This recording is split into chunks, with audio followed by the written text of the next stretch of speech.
Tonight, the dangerous extreme weather across the U.S., the unrelenting heat, and now life-threatening flooding. States of emergency. Parts of Iowa underwater as floodwaters overtake entire communities. Residents rattled awake by sirens and rushed to evacuate. We could not get them out fast enough because the water kept going up so fast. Plus, nearly 100 million baking across the U.S. ER visits skyrocket. Rip currents turn deadly. At least 7 people killed or missing after being swept away off the coasts of New York and Florida. This is a tragedy. This is another parent's worst nightmare. What you need to know before your next trip to the beach. Police identify the alleged gunman behind the supermarket rampage in Arkansas. 3 killed, 10 injured. What authorities revealed about his motive. Former President Trump says he's made his choice for vice president, but hasn't told anyone yet. NBC News reporting on his final 3 contenders. A massive cyber attack crippling car dealerships nationwide. Why it may be much harder to get the car repaired.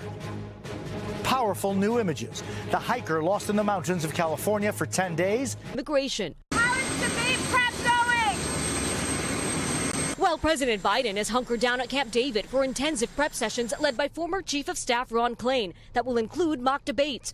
Playing the part of Mr. Trump is former White House counsel Bob Bauer, who took on the same role back in 2020. The president looking to focus Thursday night's debate on abortion rights and what his campaign says is Trump's record of undermining democracy. Tonight, Trump saying his yet-to-be-named running mate will be at the debate and that he's made his choice but hasn't told anyone who it will be. Have you decided who your vice president is? Pick Tulsi! In my mind, yeah. Sources tell NBC News the focus has been on 3 top contenders, each with a history of being critical of Trump. Florida Senator Marco Rubio ran against Trump in 2016. What we are dealing with here, my friends, is a con artist.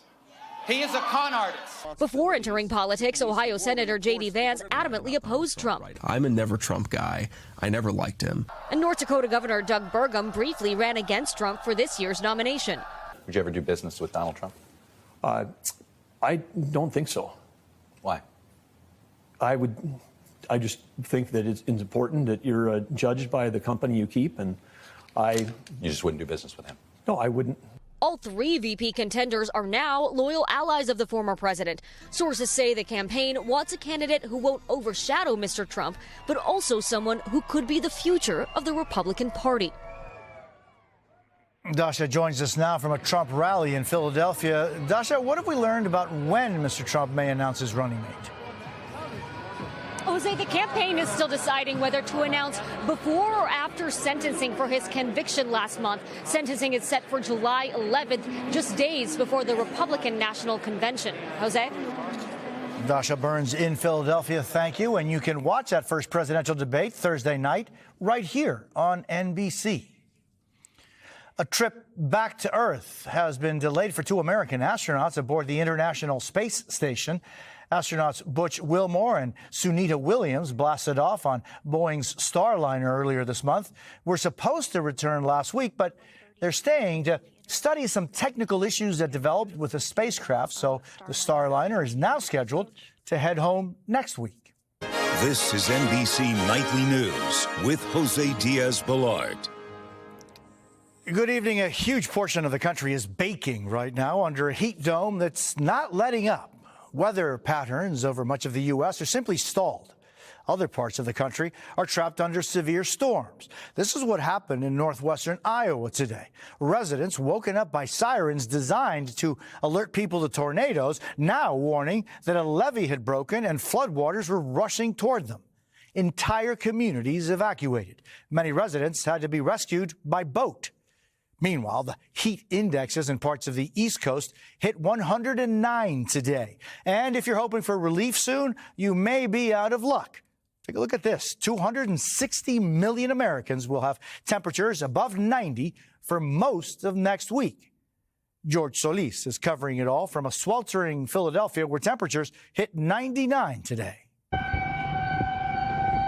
Frightening moments as tornado sirens blared overnight in Rock Valley, Iowa, warning residents to evacuate immediately because of imminent flooding after a nearby levee broke. The water too much to contain. We could not get them out fast enough. Rescue crews quickly mobilizing to try and evacuate people from some 500 homes. There was a couple people on their roofs because it was the only place they could get to. Wow, what a mess, guys. Heavy rains for days, forcing rivers from their banks.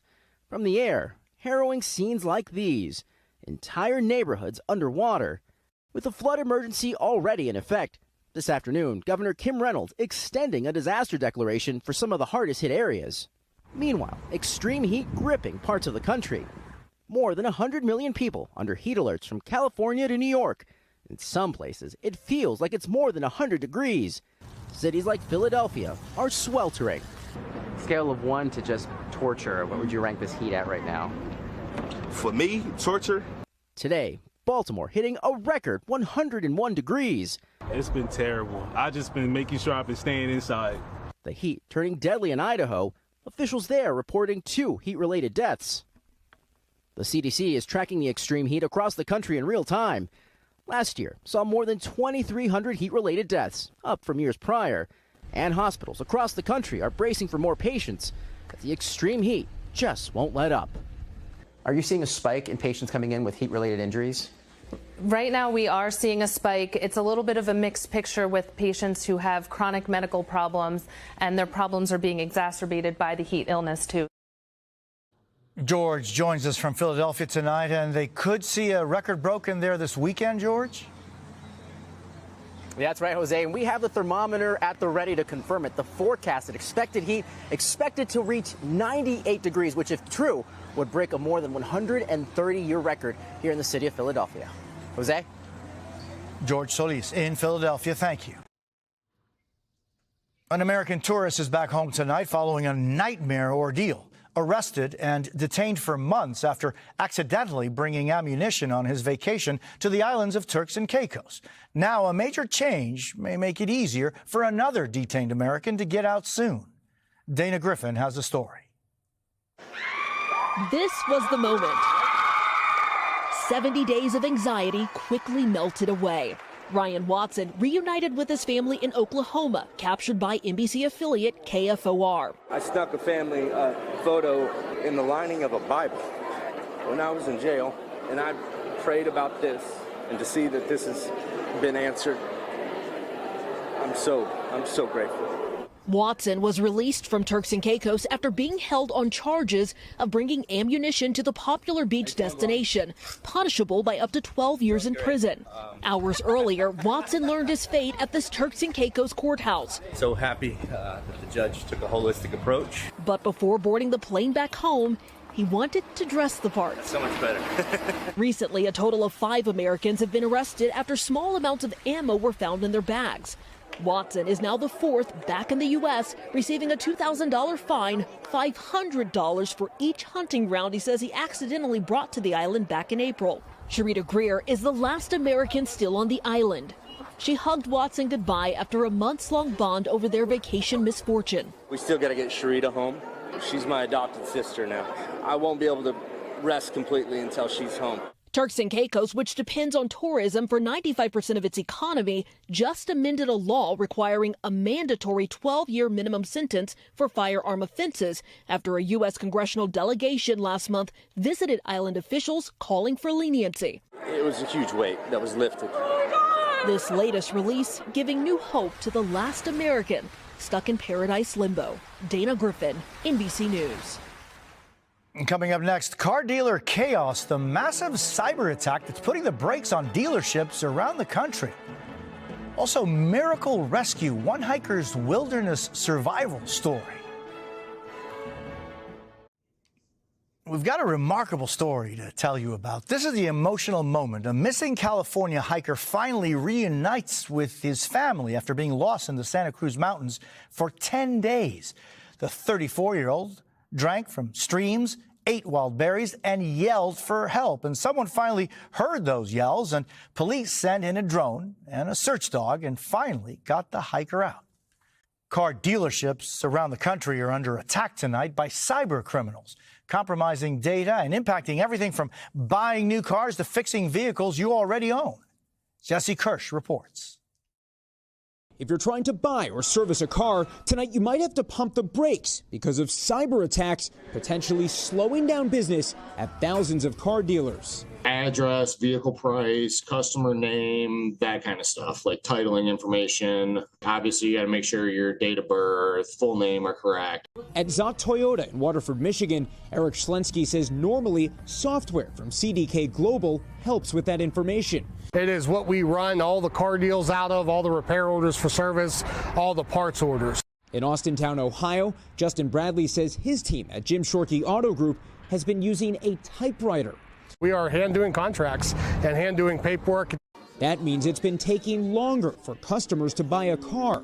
The challenge is arising after software provider CDK Global said it experienced 2 cyber incidents this week and proactively shut down most of our systems. Today, the company adding, we have begun the restoration process. We anticipate that the process will take several days to complete.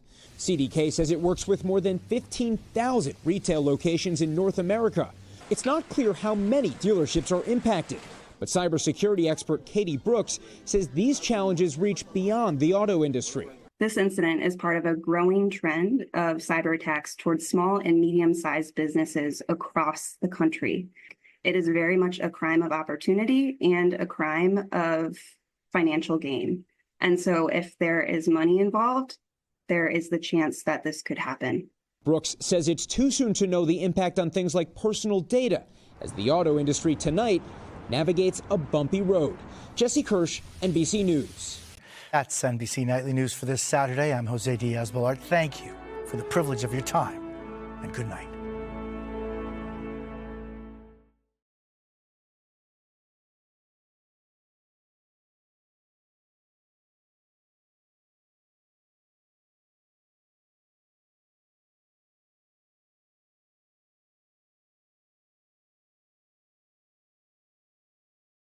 Thanks for watching. Stay updated about breaking news and top stories on the NBC News app or follow us on social media.